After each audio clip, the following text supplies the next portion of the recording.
কল্যাণ পরিষদ ঐক্য পরিবারের সম্মানিত উপদেষ্টা, এখানে উপস্থিত আছেন আমাদের এলএসপি ঐক্য পরিবারের প্রধান সমন্বয়ক, সদস্য সচিব এবং সহ সমন্বয়ক সহ বিভাগীয় সমন্বয়ক, জেলা সমন্বয়ক, ইলেকট্রনিক এবং প্রিন্ট মিডিয়া সাংবাদিক ভাই ও বোনেরা, আসসালামু আলাইকুম।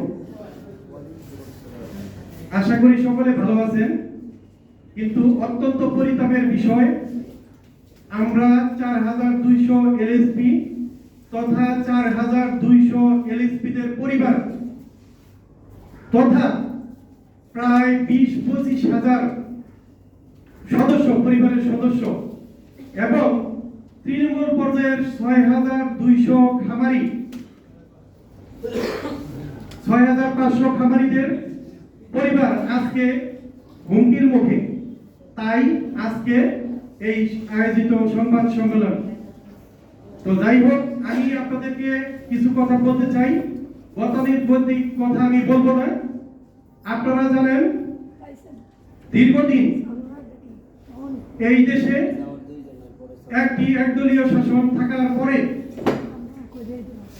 24-এর গণ আন্দোলনের মাধ্যমে লাখো ছাত্র জনতা এবং মেহনত মানুষের আন্দোলনের ফসল বর্তমানে, যদিও আমরা জানি আমাদের উন্নয়নশীল অথবা মধ্যমায়ের দেশ হিসেবে আমাদের দেশকে স্বীকৃতি দেওয়া হয়েছে, কিন্তু সাংবাদিক ভাইয়েরা আপনারা জানেন বর্তমানে দেশের অর্থনীতির কি অবস্থা, একটি তলাবিহীন জুড়ি।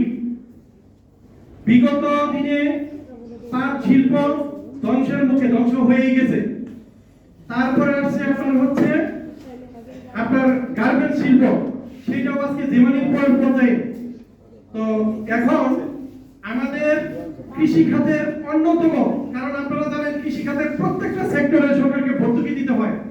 আমার মনে হয় বাংলাদেশের সবচেয়ে কৃষি খাতের সম্ভাবনাময় দিক এবং সম্ভাবনাময় হতে পারে বাংলাদেশের এই প্রশিক্ষিত দক্ষ 4200 এলএসপিদের সরাসরি সারা বাংলাদেশের তৃণমূল পর্যায়ে ঘরে ঘরে, ইউনিয়ন পর্যায়ে ঘরে ঘরে খামারিদেরকে প্রশিক্ষিত করে আধুনিক এবং প্রযুক্তিগত ট্রেনিং এর মাধ্যমে বিগত 7 বছর যাবত এলডিডিপি প্রকল্পের মাধ্যমে এই এলএসপিআই সারা বাংলাদেশের কৃষকদের আধুনিক যে পশুপালন এবং আধুনিক একটি সম্ভাবনাময় সেক্টর হিসেবে আমরা সুপরিচিত করতে পেরেছি।